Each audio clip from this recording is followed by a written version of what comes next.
to the Phantom Zone. It is the most earth-breaking, ground-shaking, but never media show money-taking, the man, the myth, the legend, the most electrifying villain in all of YouTube entertainment today, General Zod. Today I will be doing something for the Prophets of Geek Culture. This is for the crossover event, so let me zoom in here. It is one of 6 limited series about the Earth... Hold on a second. The Earth Prime. There we go. Earth Prime comic book CW Arrowverse crossover. If you guys didn't know, the CW canceled half of their shows. So the crossover event that is going to be done through comic book form. Now, full disclaimer, I do not know the events or any of the storylines leading up to this. I did see some reviews about the horrible rendition of Poison Ivy and the terrible Joker. The last season was atrocious from what I heard, which tracks well.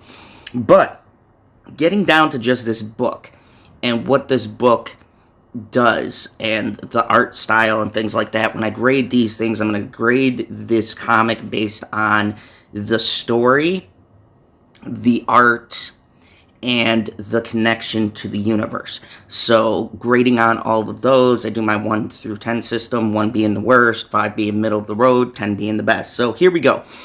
Let me start off with my pros. My pros is actually the villain of this book.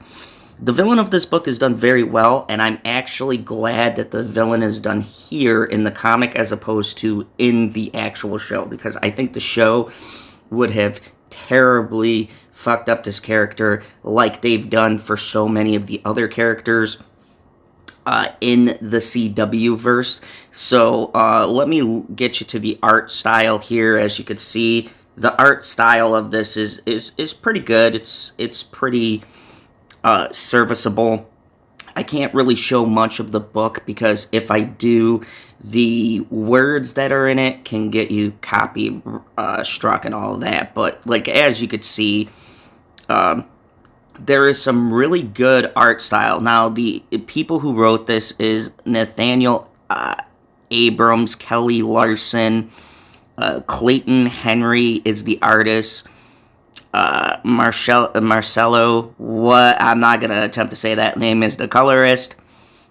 The letterer is Tom, which is just the person who does the letters within the bubbles and things like that. Any changes or deviations, you see how in the title the letters change, so he's in charge of that. The photo and the variant covers are done by Nino. The editor is Andrew. The senior editor is Katie. And Kim and Richard Flores, I have no clue who they're special thanks to. But, so let me show you. The villain of this story is Clayface. And I gotta say, this is a pretty cool interpretation of Clayface. I like the art style, the general direction, all of that. So, not bad as far as that goes. My biggest negatives here is the story, and mainly because the story is rooted in the CW lore. So there's a couple of things about Poison Ivy. She appears on the last panel, so let me just go over here. It gets quite a while to get to that part, but I felt like a lot of this story, as you can see, and I'm not going to go over all of the pages, but it goes into Ryan Wilder's brother taking over. I don't know the storyline, so apparently he takes over the Wayne building, which is kind of unusual because Ryan Wilder is not related to the Waynes as far as I know, so how she got to running under the Waynes, whatever, it's the story itself. Montoya, as usual, doesn't play a huge role in this. There's some pretty cool artwork. The battle between Batwoman and Clayface, I thought it was done very well. They show scenes of him morphing. It's very accurate to how he's defeated. He is living clay, so you gotta freeze it. And right here at the ending, they add in Poison Ivy and I guess the person who's supposed to be the female Joker, Alice, I believe her name is. This is a play. I do know this episode. It's when Alice and Poison Ivy go on their little adventure. I honestly think that the comic book version here is drawn and looks much better than the actual actress who took on this role. It's kind of funny to me they did not get the likeness. Like, look, you see Alice right here, and this is supposed to be the actress of the CW verse. Does not look like their counterpart whatsoever. So that's a little strange. Getting back to Ryan. So Ryan Weiler is really... she's drawn, I think, as accurate as you can get for the character, but I want to highlight what seems to be the overarching arc. So here in the crossover, there's always a main bad guy or somebody who's the overall villain who's going to tie all the characters together. So they do a little after credit thing, and this is Clayface. He gets released by somebody we don't see. So I don't know who this person is supposed to be with a staff, but they talk to Clayface like right here, and this is supposed to be the villain of the piece. I have no clue who that is, or who they are going to be. I think as we go through the books, there's going to be more hints to who this character is, but like, this is how they did the Joker of this verse. So that's him taking over the company. They said this takes place between issues, or they said that this whole arc takes place between the events of Season 3, Episode 7. So there is a continuity there between the show and the seasons. You see some of the story threads within the comic book. Now, my overall rating, the art style is pretty decent. But like I said, a few of the characters, they missed the mark on their TV counterpart. I don't know if the actors lent their likenesses to any of these people, so it's hard for me to determine that.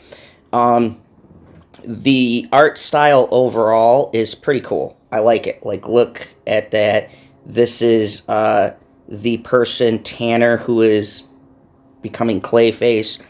I kind of like the spin on Clayface. If you don't know the story, Clayface was originally a failed actor in the animated series, and he comes into this, like, this mud stuff, this chemical that is a makeup of some kind. I don't know. It is like a living thing, and it turns him into human clay, and he can turn into anyone. And this one, because of what happened to Mary becoming Poison Ivy, the area around this school is coming to life. Things are getting, like, messed up.